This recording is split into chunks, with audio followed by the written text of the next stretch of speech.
Merci Monsieur Hamon, merci à l'UNAFAM de m'avoir invité aujourd'hui. Bonjour à tous.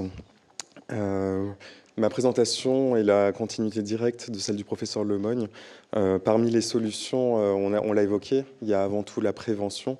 On sait que la médecine occidentale est une médecine qui est souvent très efficace pour l'intervention curative, mais qui a peut-être plus de points d'amélioration sur la question de la prévention et qui s'inspire beaucoup d'autres médecines plus orientales sur cette question.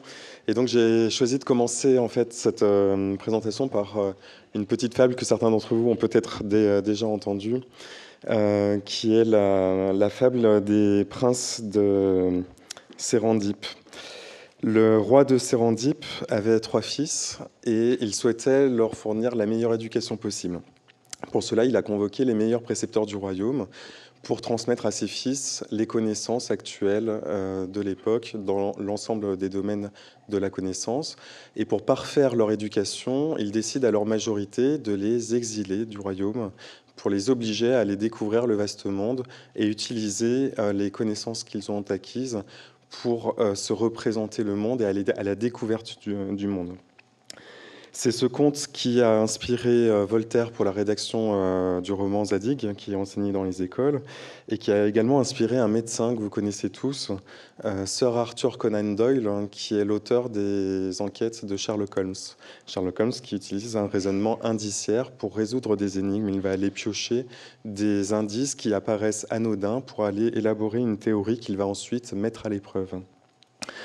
Donc c'est ce raisonnement qu'on appelle la sérendipité. La sérendipité, c'est un mot qui nous vient du monde anglo-saxon, mais qui, à l'origine, était un mot d'origine latine. Sérendip veut dire Sri Lanka en perse, et Sri Lanka veut dire île dorée. Et la sérendipité, contrairement à ce qu'on peut entendre dans le langage courant, c'est pas découvrir quelque chose par hasard, ça fonctionne en 4 étapes. La première étape, comme les princes de Sérandipe, c'est de s'enrichir du maximum de connaissances possibles sur un domaine que l'on souhaite explorer, sur une question que l'on souhaite résoudre. La deuxième étape, on en parle assez peu parce que c'est une étape sur laquelle on a peu de pouvoir, c'est une étape de jachère pendant laquelle le cerveau réorganise les connaissances acquises et va créer des liens logiques et ainsi se créer une représentation de ces connaissances pour en faire une représentation la plus efficiente possible. Et la troisième étape, c'est l'étape même de sérendipité, où dans cet état de connaissances acquises arrive un élément qui n'était pas prévu ou qui n'était pas explicable, et souvent un élément qui a déjà été constaté par plusieurs chercheurs ou plusieurs personnes, mais sur lesquels on avait passé son chemin en disant « passé, il n'y a rien à voir ». Or, la personne qui aura passé les différentes étapes de la sérendipité, elle va voir là quelque chose à expliquer et va intégrer ce nouvel élément dans la théorie et proposer une nouvelle théorie. Et c'est comme cela que les sciences ont évolué pendant des siècles avant l'avènement de l'evidence-based medicine dans les années 60-70, donc la médecine basée sur les preuves, qui a la force d'apporter une force de preuve statistique, mais pour laquelle on peut faire le reproche qu'elle peut tuer aussi la créativité et la découverte, puisqu'on l'a évoqué tout à l'heure, la découverte de nouvelles pistes thérapeutiques est de plus en plus compliquée, de plus en plus laborieuse. Donc pour résumer la sérendipité, on peut utiliser cette phrase fameuse de Pasteur, car c'est la méthode que Pasteur enseignait à ses étudiants, cette citation que vous connaissez tous, « Le hasard ne favorise que les esprits préparés ». Alors aujourd'hui, la question que nous nous posons, c'est, comme l'a dit M. Hamon, quels sont les liens entre le tube digestif, l'intestin et le cerveau ? La question ne date pas d'hier, car en psychiatrie, il y avait déjà en 1910 des psychiatres anglais qui proposaient de traiter la mélancolie, une dépression très sévère, par des extraits de ferments lactiques. Ensuite, le XXe siècle a été l'ère, d'abord dans un premier temps, dans les années 30-40, des thérapies de choc, puis dans un deuxième temps, à partir des années 50, de la psychopharmacologie. Donc on a mis de côté ce genre d'observation. Mais on y est revenu pour plusieurs raisons que je vais vous présenter maintenant. En 2005 a été décerné un prix Nobel à 2 médecins australiens qui, dans les années 80, passaient pour des hurluberlus car ils proposaient une origine bactérienne à l'ulcère gastro-duodénal. Aujourd'hui, ça semble très commun. Le traitement de référence de l'ulcère, ce sont les antibiotiques. Or, à l'époque, on pensait que l'ulcère était une maladie liée au stress, liée aux épices ou à un excès d'acidité. Et au moment où ces chercheurs australiens proposaient cette piste-là, il semblait inconcevable pour les médecins que des bactéries puissent se développer dans un pH aussi acide que celui de l'estomac. Et ils ont donc fait des cultures de liquide gastrique. Et c'est là où le processus de sérendipité s'est illustré. Et ça, ils l'ont dit au moment de la remise de prix, qu'ils avaient utilisé la sérendipité, car en fait, le liquide gastrique avait été laissé en culture 4 jours, alors que généralement, on considérait que 2 jours suffisaient au développement de cultures bactériennes. Il se trouve qu'à l'époque, c'était le docteur Marshall qui avait fait un peu trop la fête le week-end, et qu'en fait, les techniciens eux, étaient pris par une épidémie de staphylocoque, en fait, et donc étaient occupés à gérer tout un tas d'autres échantillons. Et donc, il est arrivé avec des cultures qui avaient 4 jours de développement, et il a trouvé un film fin de bactéries sur ces cultures. Donc, et il a vu donc, ces bactéries spiralées. Et donc, ils ont essayé de publier ces résultats, et aucune revue n'a accepté cette publication, car ça semblait trop inconcevable. Il a fallu que le docteur Marshall s'inocule lui-même les bactéries pour démontrer qu'au bout d'une semaine, il a développé des signes de gastrite et qu'il a traité cette gastrite par antibiotiques. Donc il a apporté la preuve de Koch, c'était donc la preuve sur l'étiologie bactérienne d'une maladie, pour qu'on puisse accepter une origine bactérienne à l'ulcère gastro-duodénal. Ça, c'est juste un petit rappel pour l'humilité sur les idées reçues. On en a parlé, l'heuristique, dans la présentation du professeur Lemogne. Et donc, il faut à chaque instant pouvoir remettre en question nos connaissances. Et un autre prix Nobel, que vous voyez ici, 1937, Albert Stent, a dit « La découverte consiste à voir ce que chacun a déjà vu et d'y voir ce que personne n'avait imaginé ». Alors la question du microbiote, dont vous avez tous entendu parler, c'est un sujet très médiatique actuellement. On estime actuellement que 90% des maladies peuvent être liées à une perturbation du microbiote. Une perturbation, ça peut aller dans les deux sens. Ça peut être une conséquence de la maladie ou une origine de la maladie, en tout cas une association forte. Nous avons 10 à 100 milliards de bactéries dans notre flore intestinale. C'est 10 fois plus que le nombre de cellules dans le corps humain. Il y a plus de 10 000 espèces de bactéries dans notre tube digestif et 100 fois plus de gènes dans ces bactéries que de gènes dans notre patrimoine génétique. Et quand on va regarder les différences génétiques entre deux individus qui ne sont pas jumeaux, quand on regarde le patrimoine génétique humain, il y a 99,9% de ressemblance. Par contre, quand on regarde le microbiote, là, on n'a que 80-90% de ressemblance. Ça veut dire qu'on a beaucoup plus de différences entre nous par nos microbiotes que par notre génétique. Donc là, on a peut-être une piste à explorer sur les différences de réponse, par exemple, à des traitements médicamenteux.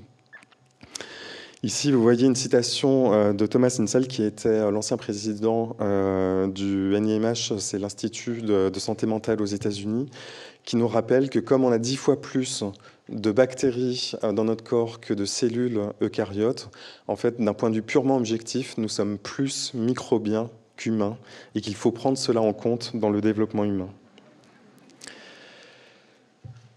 Ici, je vous présente une étude de l'an 2000 qui est passée inaperçue à l'époque pour plusieurs raisons. Elle concernait peu d'enfants, c'était des enfants autistes, et c'était des psychiatres qui essayaient de trouver des médicaments pour améliorer les symptômes de l'autisme chez l'enfant. On sait que nous n'avons pas de traitement efficace actuellement. Et ils ont administré la vancomycine, c'est un antibiotique, et ils ont constaté une amélioration des symptômes autistiques chez les enfants après 6 semaines de traitement et une aggravation à l'arrêt du traitement par vancomycine. Pendant 10 ans, on n'a pas entendu parler de cette étude. Par contre, cette étude est revenue en force dans les années 2010 pour plusieurs raisons. À partir de 2009, le domaine du microbiote a été en plein essor car les hépatogastro-entérologues avaient de nouvelles techniques, ce qu'on appelle la métagénomique, pour aller explorer le microbiote humain. Et maintenant, on peut, avec des techniques qui coûtent de moins en moins cher, de mieux en mieux caractériser le type de microbiote que nous avons dans notre tube digestif. Et il a été montré que les enfants qui souffraient d'autisme avaient plus d'espèces lactobacillus et plus d'espèces bactéroïdetes dans leur tube digestif. Mais non seulement on a constaté cela, mais on a constaté également des anomalies des microbiotes des frères et sœurs qui n'avaient pas d'autisme.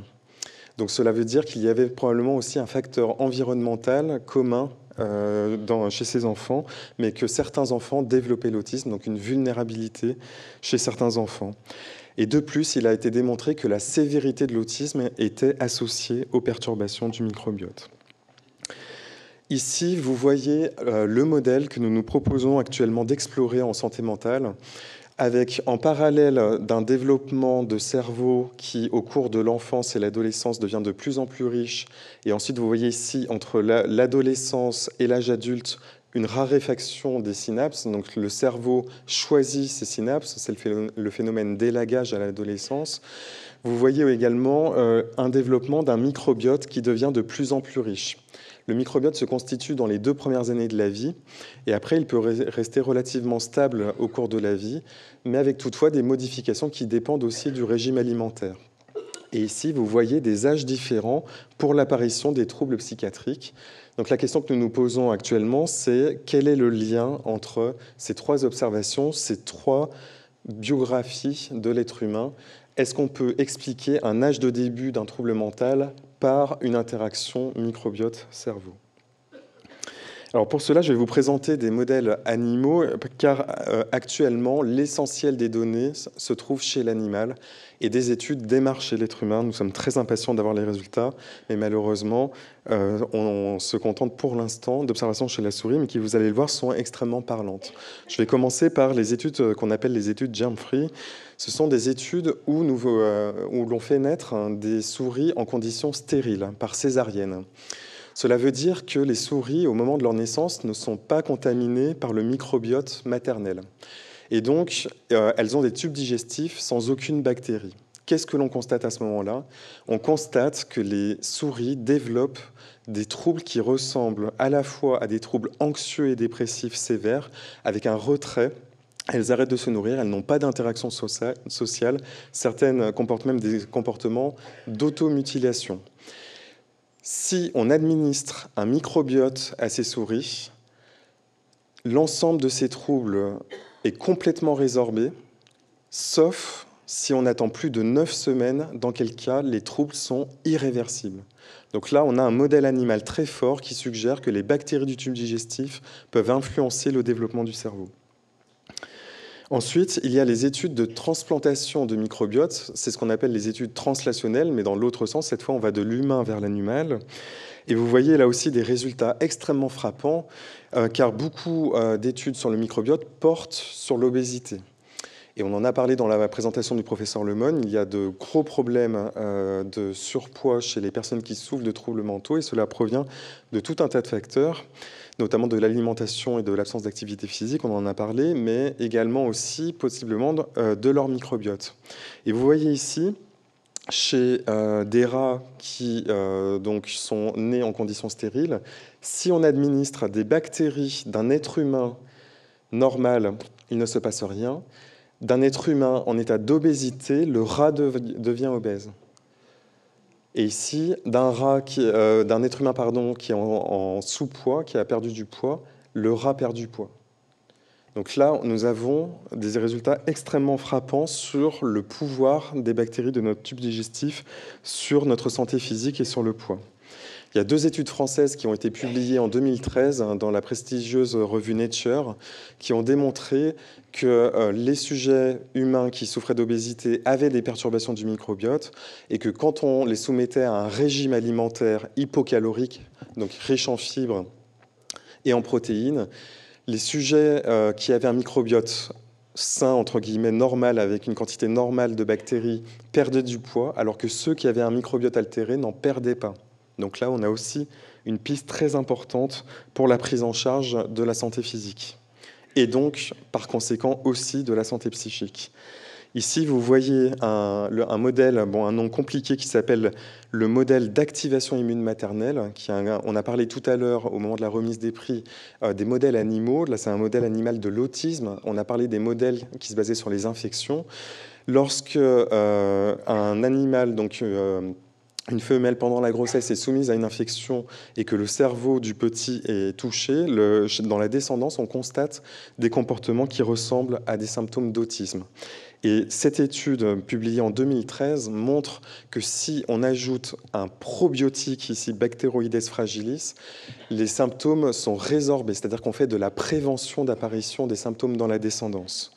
Donc là, on a un résultat très prometteur. Un probiotique, ce sont des espèces bactériennes positives qui n'ont pas d'effet néfaste et qu'on peut administrer pour améliorer la santé. Alors, qu'en est-il chez l'être humain? On a parlé tout à l'heure du deuxième cerveau. C'est en lien avec la publication d'un livre qui a eu beaucoup de succès, Les charmes discrets de l'intestin, que je vous invite à lire, car c'est un livre très didactique d'une collègue allemande médecin qui faisait sa thèse de microbiologie et qui a fait ce livre en collaboration avec sa sœur, qui a fait des dessins très humoristiques et riches d'enseignements. Il y a plusieurs voies qui lient l'intestin au cerveau. La première, c'est la voie anatomique la plus connue, c'est la voie du nerf vague. Le nerf vague, c'est le nerf le plus long de l'organisme. Et une des informations frappantes, c'est que 80% des informations vont de l'intestin vers le cerveau. Ce sont des informations ascendantes. Donc nous recevons dans notre cerveau en permanence des informations inconscientes de notre intestin. Ensuite, il y a le métabolisme du tryptophane. Le tryptophane, c'est un acide aminé essentiel qui est impliqué dans beaucoup de pathologies mentales, notamment dans la dépression et l'anxiété. Il y a également la synthèse par les bactéries du tube digestif de ce qu'on appelle les acides à courte chaîne, les SCFA, qui joueraient un rôle très important dans le développement cérébral, notamment le développement neuronal. Ensuite, une observation très frappante, ce sont la synthèse de neurotransmetteurs par les bactéries du tube digestif. On trouve de la sérotonine, de la dopamine synthétisée par les bactéries du tube digestif. Et quand on regarde l'évolution, c'est très frappant, car on retrouve ces neurotransmetteurs chez les bactéries et chez les mammifères, mais pas dans les espèces intermédiaires de l'évolution, notamment chez les plantes et les animaux, et certains animaux comme les reptiles par exemple. Donc là, on a une hypothèse, ce qu'on appelle le transfert horizontal de gènes. Il y aurait une symbiose qui se serait faite au moment de l'évolution avec les bactéries de notre environnement pour en tirer le meilleur parti pour notre propre bénéfice. Ensuite, il y a des liens, comme l'a dit M. Hamon, très importants avec le système immunitaire. Vous voyez ici les cytokines, ce sont les molécules de l'information, de l'immunité, et on retrouve des perturbations des cytokines très fortement associées à des perturbations des bactéries du tube digestif. Et enfin, le lien avec l'axe très connu du stress, l'axe corticotrope, le fait d'avoir une libération de cortisol modifie la mobilité de l'intestin, mais modifie également la composition des bactéries du tube digestif. Et inversement, on pense que les bactéries peuvent elles aussi modifier la synthèse de cortisol dans ce système. Et enfin, la dernière voie, et qui est une des voies les plus prometteuses, c'est la voie de la perméabilité digestive. Normalement, physiologiquement, notre tube digestif est censé être imperméable. Notre intestin nous protège également des agents infectieux contenus dans notre alimentation. C'est la fonction de l'estomac. 2/3 des bactéries sont décapitées par l'estomac, ce qui veut dire que quand nous mangeons des yaourts, 1/3 seulement des bactéries du yaourt arrivent jusqu'à notre tube digestif. Et ça, c'est un grand problème dans les thérapeutiques qui ciblent le microbiote, car il faut passer cette barrière. Et on pense qu'il y a un lien très fort entre une inflammation au niveau des bactéries et une augmentation de la perméabilité du tube digestif. C'est ce qu'on appelle la dysbiose des bactéries. Dysbiose, ça veut dire une perturbation qualitative des bactéries. En comparaison à paucibiose, c'est une raréfaction quantitative du nombre de bactéries dans le tube digestif. Et à partir du moment où ce microbiote est perturbé, ça laisserait passer tout un tas de molécules qui seraient néfastes pour notre organisme. Et c'est ce qu'on appelle des marqueurs de translocation bactérienne anormale. Nos collègues de Baltimore sont donc allés regarder dans le sang des personnes qui souffraient de schizophrénie et de troubles bipolaires s'ils retrouvaient des marqueurs de translocation bactérienne anormale. Et ils ont retrouvé effectivement tout un tas de molécules anormales dans le sang circulant des personnes qui souffraient de schizophrénie et de troubles bipolaires. Ce n'étaient pas les mêmes marqueurs dans les deux pathologies. Donc là, nous avons une piste très importante pour aller explorer plus avant la perméabilité digestive de nos patients, ce qui pourrait expliquer tout un tas de troubles. On a parlé tout à l'heure notamment de la diminution de l'espérance de vie. Nous avons peut-être là une piste thérapeutique très importante. Alors, quelles sont les options thérapeutiques? Là, vous allez être, je pense, très déçus. Ce sont des pistes essentiellement basées pour l'instant sur la prévention par l'alimentation. Alors, j'ai beaucoup de collègues qui se moquent de moi en disant « le docteur Guillaume Font, il veut soigner la schizophrénie avec de l'aspirine, des oméga 3, des yaourts et de la salade ». Mais je le vis bien. Et ici, vous voyez les aliments qui sont les plus riches en antioxydants, en anti-inflammatoires et en probiotiques. Donc, ces aliments-là, il n'y a pas de secret, en fait. Il s'agit de choisir les aliments les plus riches en protéines et en fibres, et les plus pauvres en sucre raffiné et en graisses saturées. Et à partir de là, donc nous espérons, avec toutes les données que je viens de vous présenter, de pouvoir intégrer, et c'est ma dernière diapositive, de pouvoir intégrer dans l'examen du patient un examen du microbiote, au même titre qu'on fait une prise de sang, de pouvoir faire une analyse du microbiote, pour pouvoir déterminer qui sont les personnes qui ont des perturbations du microbiote, qualitatives ou quantitatives, et pouvoir ainsi proposer des traitements ciblés. Je vous remercie de votre attention.